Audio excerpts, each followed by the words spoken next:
Hello everyone, welcome to our new vlog. আশা করি সবাই ভালোই আছেন।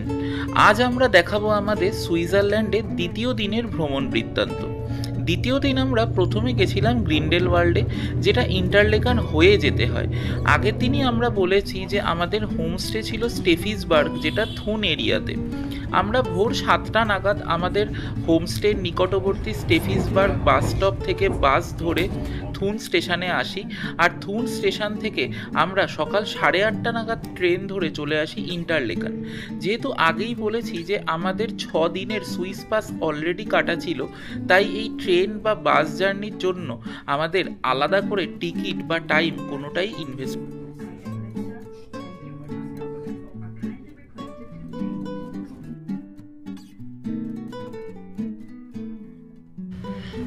ইন্টারলেকান থেকে আমরা প্রথমে ট্রেন ধরে চলে আসি গ্রিন্ডেলওয়াল্ড ফার্স্ট স্টেশনে নেমেই একটু হেঁটে আমরা গ্রিন্ডেলওয়াল্ডের মেন এক্সপিডিশন পয়েন্টে আসি, যেখান থেকে মেন গ্রিন্ডেলওয়াল্ডের অ্যাক্টিভিটিস এবং অ্যাডভেঞ্চার্সগুলো শুরু হয়।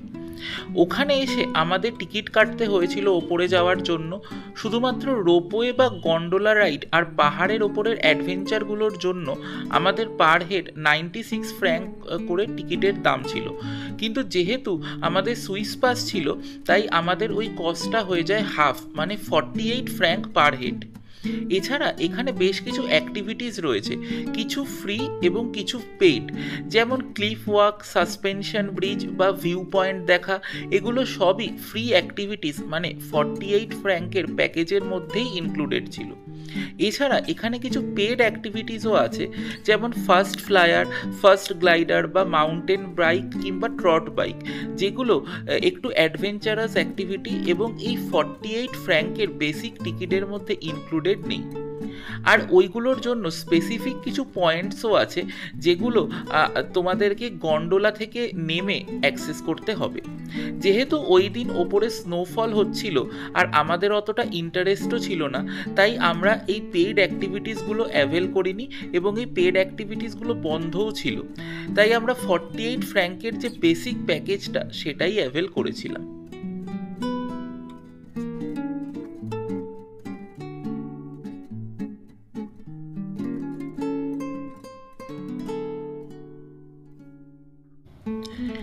গ্রিন্ডেলওয়াল্ডের এই রোপওয়ে জার্নিটা ছিল সত্যিই ম্যাজিক্যাল।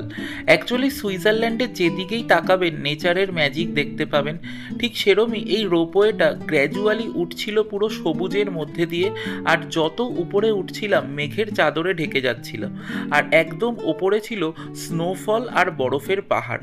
এই জার্নিটা কেমন সেটা, সেই এক্সপিরিয়েন্সটা বলে বোঝানো খুব কঠিন। বুঝতেই পারছেন কতটা বিউটিফুল, এবং সেটা দেখতেও পাচ্ছেন আশা করি।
গ্রিন্ডেলওয়াল্ডের একদম ওপরে উঠে আমরা স্নোফল পেয়েছিলাম, আর চারিদিকে দৃশ্য তো দেখতেই পাচ্ছেন কেমন ছিল, জাস্ট মেসমারাইজিং। চারিদিকে বরফ আর বরফ। ওখানে বেশ খানিকটা টাইম স্পেন্ড করে ছবি তুলে আমরা চলে গেছিলাম ক্লিফ ওয়াক আর সাসপেনশন ব্রিজ দেখতে, যেটা এখানকার একটা ফ্রি অ্যাক্টিভিটি আর ওই 48 ফ্র্যাঙ্কের মধ্যেই ইনক্লুডেড।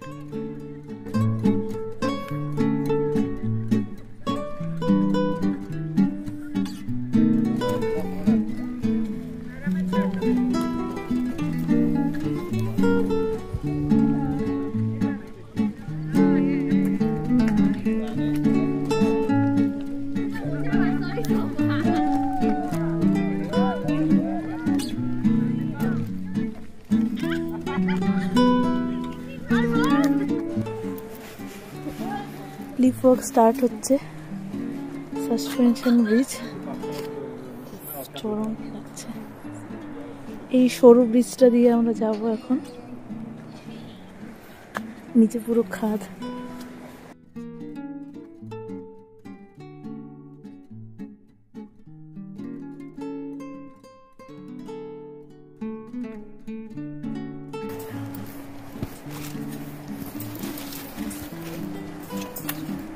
এখান থেকে কিছু পড়ে গেলে শেষ।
আমি তো স্বর্গে চলে এসেছি।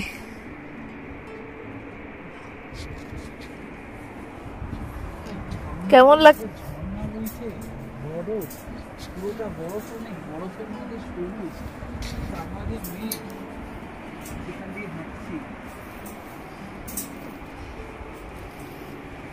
সাবধানে, হ্যাঁ, মাথা সামলে।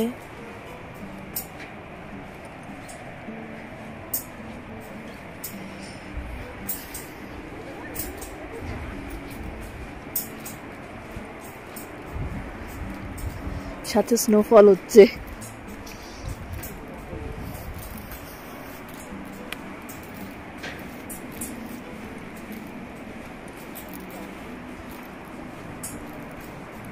ঝর্ণাটা কি চরম লাগছে না? হ্যাঁ, দাঁড়াই।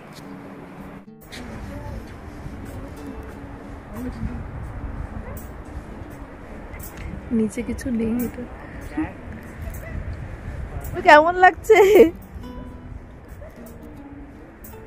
ভয় পাচ্ছিস?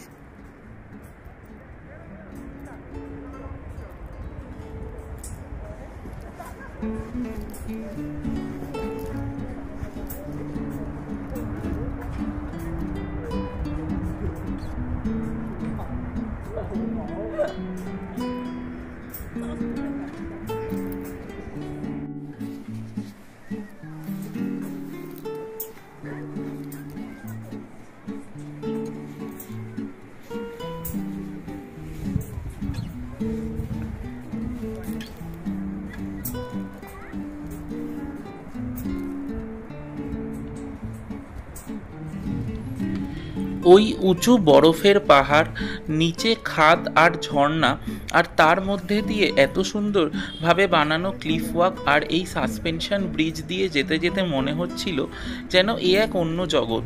চারপাশে স্নোফল হচ্ছে, মেঘ, ঝর্ণা, সে এক আলাদাই এক্সপিরিয়েন্স।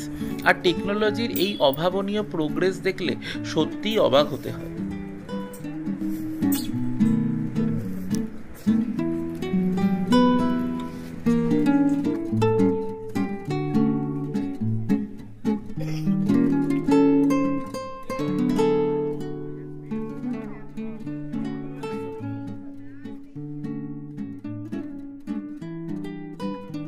ক্লিফওয়াক দেখার পর ওপরের একটা রেস্টুরেন্টে ফেমাস সুইটস হট চকলেট খেয়ে আমরা এখন আবার রোপওয়ে করে নামি। সুইজারল্যান্ডে প্রত্যেকটা জার্নিরই আলাদা আলাদা একটা এক্সপিরিয়েন্স। এখন যখন আমরা নামছি রোপওয়েতে করে, তখন সাদা বরফাবৃত চারপাশ কনভার্ট হয়ে যাচ্ছে সবুজ গালিচায়। দূরে দেখা যাচ্ছে অনেকগুলো ঝর্ণা, এবং এই গন্ডোলা রাইডটাও একটা আলাদাই এক্সপিরিয়েন্স।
গ্রিন্ডেলওয়াল্ডটা পুরোটা কমপ্লিট করতে লেগেছিল অলমোস্ট 4 ঘন্টা মতন। গ্রিন্ডেলওয়াল্ড থেকে এরপর আমরা চলে আসি লাউটারব্রুনেনে, যেটাকে সিটি অফ ওয়াটারফলসও বলা হয়। গ্রিন্ডেলওয়াল্ড থেকে প্রথমে ট্রেন ধরে আসি আমরা ইন্টারলেকান, আর তারপর সেখান থেকে ট্রেন চেঞ্জ করে লাউটারব্রুনেন।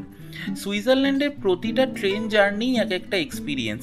ডেস্টিনেশনে পৌঁছে যেমন আনন্দ পেয়েছি, ঠিক সেরমই আনন্দ পেয়েছি each and every public transport জার্নিতে। লাউটারব্রুনেন হলো সুইজারল্যান্ডের ছোট্ট একটি গ্রাম, যেখানে 72টা টোটাল ওয়াটারফল আছে, তাই এটাকে সিটি অফ ওয়াটারফলও বলা হয়। ট্রুম্বেলব্যাক আর স্টাউব্যাক হলো দুটো মেইন ওয়াটারফল। আমরা যখন লাউটারব্রুনেন ঢুকছি তখন হালকা বৃষ্টিও হচ্ছিল, তাই চারপাশের গ্রিনারি আরও ফুটে বেরোচ্ছিল, আর ওয়াটারফলের জলের ব্যাপ্তিও ছিল দেখার মতো। লাউটারব্রুনেন নেমে বাস ধরে প্রথমে আমরা চলে আসি ট্রুম্বেলব্যাক ওয়াটারফলে। বৃষ্টিস্নাত ওয়েদারে এই ওয়াটারফলটার বিউটিকে আরও ভয়ঙ্কর রকমের সুন্দর করে তুলেছিল। আর এখানেও আমরা এসে টেকনোলজির অভাবনীয় প্রোগ্রেস দেখি। ওয়াটারফলের মধ্যে দিয়েই যাচ্ছে লিফট, আর সেই লিফট পৌঁছে দিচ্ছে ওয়াটারফলের একদম ওপরে। টেকনোলজির এইরকম প্রোগ্রেস চোখে না দেখলে বিশ্বাস করা যায় না।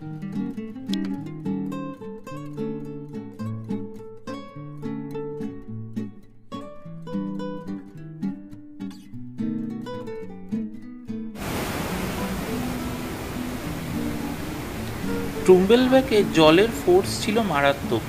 10টি গ্লেসিয়ার গলা জল আছে এখানে, আর 20,000 লিটার জল পার সেকেন্ডে এখান দিয়ে ফ্লো হয়। আমরা এই ওয়াটারফলটা এক্সপিরিয়েন্স করেছিলাম একদম পাহাড়ের ভেতর থেকে।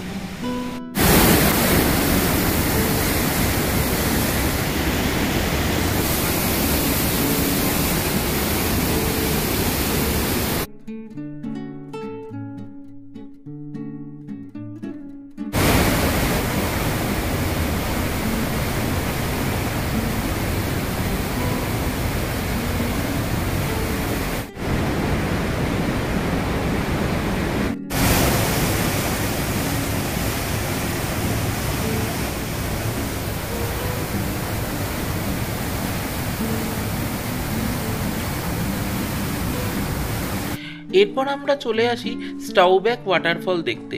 ইউরোপের one of the highest free flowing waterfall হলো স্টাউব্যাক ওয়াটারফল।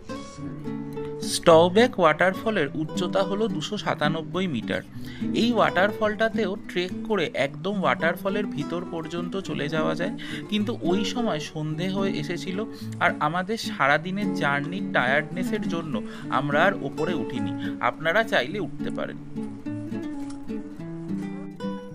ওভারঅল লাউটারব্রুনেন ঘুরতে আমাদের সময় লেগেছিল 2 থেকে 3 ঘন্টা।